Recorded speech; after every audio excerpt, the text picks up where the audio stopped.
headaches and nightmares. I've been suffering these terrible headaches and nightmares, and they've been tearing me apart, for they never seem to go away. So I went to my doctor, and he asked me, when did these terrible headaches and nightmares start?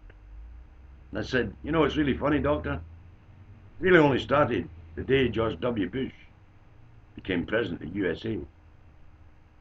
He said, you're suffering from a very serious illness, of which there is no cure. But this is an illness that seldom affects the rich, but it always affects the poor. Next thing that he told me brought me very close to tears. He said, since you contracted this illness when Bush became our president, you might have to let it run its course, and I could take the next 4 years. So I went home and I took some alcohol, some whiskey, rum and gin. That didn't seem to help at all, for all that I achieved for my trouble was another headache and nightmare. And in this headache and nightmare, I could still see Bush and his evil grin. So I contemplated using drugs to try to cure me of my pain.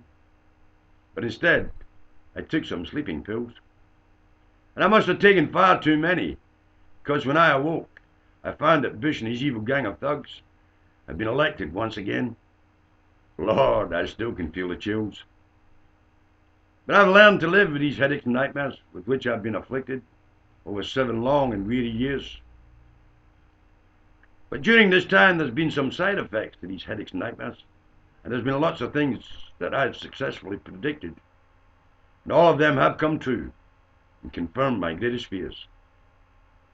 I predicted that George W. Bush would say he'd prevented another terrorist attack, and I predicted that there would be hell to pay in lives and money if you ever went to war over in Iraq. And I predicted that there'd be a lot more homelessness and a lot more unemployed. I predicted that the middle class would never get a chance to achieve a lifestyle that their parents had enjoyed. And I predict that very shortly, these headaches and nightmares will simply go away. And I believe all of this will happen on January the 20th, 2009, when Barack Obama becomes president of the USA.